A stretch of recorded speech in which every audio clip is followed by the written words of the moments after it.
Have you ever stopped to ask yourself, is masturbation really normal?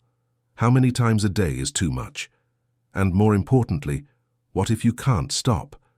We live in a world that tells us pleasure is freedom, that instant gratification is just part of being human. But what if that's only half the truth? Before we dive in, I want to acknowledge something. Yes, the thumbnail and title may have seemed a little intense, but here's the honest reason why. Because we're up against something just as intense. We're talking about a habit that's quietly hijacking the minds and willpower of millions of people across the globe, especially young men. And most don't even realize it. This video isn't about shame. It's about awareness. It's about waking up from a comfort that's slowly turning into chains. You see, masturbation might feel harmless, even necessary. It's natural, right? Even science agrees it's a normal biological function, but like anything that feels good, it carries a hidden risk when done in excess. It can rewire your brain.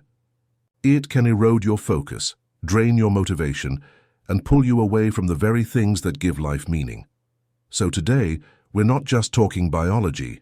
We're bringing philosophy into the room, specifically Stoicism, an ancient but shockingly relevant guide to modern struggles. The Stoics weren't afraid of desire, but they were masters at not being ruled by it. This isn't just about quitting a habit, it's about reclaiming your mind. So let's take a closer look at what's really happening behind closed doors, scientifically, psychologically, and spiritually. And ask ourselves a deeper question. Are we still in control, or are we just reaching for pleasure because we've lost the will to reach for something more? The scientific side of the habit. Let's begin with the facts, plain and simple.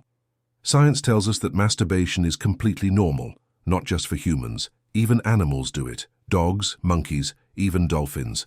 So if it's natural, what's the problem? Well, here's the thing. Just because something is natural doesn't mean it's always harmless. For example, when a man reaches orgasm, the brain releases a surge of dopamine, the feel-good chemical. It brings relief, relaxation, and even helps induce sleep. That's why many men feel sleepy after sexual release. The cerebral cortex, the part of the brain responsible for conscious thought, actually powers down. It's a biological shutdown, a signal that says, mission accomplished. But here's where it gets interesting. When your brain starts associating stress relief or emotional comfort only with that dopamine rush, it begins to crave it more frequently. Not because your body needs it, but because your brain has learned that it's the quickest way to escape discomfort. So while the act itself may be biologically normal, the pattern we build around it can become a trap, a cycle, one that rewires the way we deal with stress, anxiety, or even boredom. Ask yourself, what do I really reach for when I'm overwhelmed? A cigarette? A drink? A scroll through endless social media? Or is it something more private, more silent, but just as addictive? Understanding the science isn't about shaming anyone. It's about reclaiming awareness. Because the moment you recognize the mechanism, you can choose whether you'll let it run your life or take back control. The hidden trap behind pleasure. Let's talk about dopamine, that little chemical in your brain that feels like a hug after a long day. It's the rush you get when you eat chocolate, scroll social media, or yes, when you masturbate. Dopamine is your brain's way of saying, good job, do that again. And that's where the danger lies, because the more we chase that dopamine high, the more we train our brain to depend on it. What starts off as a moment of release, of relief, can quietly become a habit, a ritual, and eventually a compulsion. Let me ask you, have you ever felt like you had to do it, not because you wanted to, but because your body was screaming for something to numb the stress? That's not pleasure anymore. That's dependency. You see, the brain is clever, but it's also lazy. Once it finds a shortcut to comfort, it keeps pressing that button again and again and again, until it becomes harder to say no than it is to give in. And here's the twist. The more dopamine you chase, the less joy you feel from it. Your brain builds tolerance. You need more stimulus for the same high. And suddenly, what used to satisfy you doesn't feel like enough anymore. This isn't about moral judgment. It's about understanding. Dopamine itself isn't evil. It's part of how we survive. But when we let it steer the wheel, we stop living with intention. So the real question is, are you in control of your pleasures, or have they quietly taken control of you? The long-term consequences. In 2017, something quietly shifted in the world of psychology. The DSM, essentially the mental health Bible for professionals, officially recognized hypersexuality disorder as a real diagnosable condition. It's now classified as a type of obsessive-compulsive disorder. And that recognition wasn't made lightly. It came from countless stories, patterns, pain. This isn't just about having a high sex drive. This is about losing control. When the pursuit of pleasure overrides your ability to make conscious choices, you're no longer chasing desire. You're being dragged by it. You might find yourself watching porn compulsively, visiting sex workers, or constantly seeking validation through multiple partners, not because it fulfills you, but because you don't know how to stop. It's like pouring water into a cup with no bottom. No matter how much you feed the hunger, it stays hungry. And worse, your sense of self, your ability to choose, to pause, to redirect, that begins to erode. People often say, well, it's just a habit. But some habits hollow you out from the inside, slowly, quietly, until one day you look in the mirror and barely recognize the man staring back. That's the danger no one warns you about, when pleasure becomes escape, and escape becomes the only way you know how to cope. But the good news? Awareness is the first break in the chain, and once you see the pattern, you have a chance to rewrite it. So here's the question: what are you truly feeding? Your pleasure or your emptiness? What happens in the brain? Let's go deeper. Not into behavior, but into the brain behind it. Here's something most people don't know. Your brain is always chasing balance. And when it finds something that gives it a strong hit of pleasure, like dopamine from masturbation, it remembers it like a shortcut, a cheat code for feeling good. But the more you use that shortcut, the less powerful it becomes. Why? Because your brain is smart. It adapts. If it notices that dopamine is flooding in too often, it starts reducing the number of receptors, those little doors in the brain that receive pleasure signals. That means same action, less satisfaction. So what do most people do? They repeat the behavior, more often, more intensely, hoping to feel what they once did, but all they get is frustration. You're trying harder, but feeling less. That's the cruel cycle. Her loop of do more, feel less, that leaves you exhausted and empty. Like chasing a sunset that keeps moving further away. And this doesn't just stay in the brain, it spills into your life. Relationships feel dull, focus disappears, motivation fades, because your brain is no longer wired for fulfillment, it's wired for chasing. It's like living in a house where the lights are on, but nobody feels at home anymore. So, ask yourself, is your mind still yours? Or has it been trained to chase? A feeling that never arrives. Understanding this is not about fear. It's about freedom. Because the moment you see the pattern, you finally have the power to break it. The addicted brain. A familiar story. Let me ask you something. Have you ever known someone who smokes a cigarette? Not because they enjoy it, but because they can't imagine not doing it? Or someone who eats an entire chocolate bar late at night, even though they promised themselves they wouldn't? Or someone who pours another glass of wine, not to celebrate, not to relax, but just to feel normal again? These aren't stories of indulgence, they're stories of dependency, of a brain that has become saturated with dopamine, so much so that it can't tell the difference between comfort and compulsion anymore. And when it comes to masturbation, the same pattern can quietly emerge. We don't do it because we're truly present, truly fulfilled. We do it because our brain has built a path of least resistance, and it keeps leading us back there. Dopamine is not the enemy. It's part of how we learn, how we survive, how we feel joy. But like sugar or alcohol, when we overconsume it, we numb its effect. And that's when the cycle starts, more, yet feeling less each time. This is not about shame, this is about awareness, about waking up to how our minds can be hijacked, slowly, by repetition.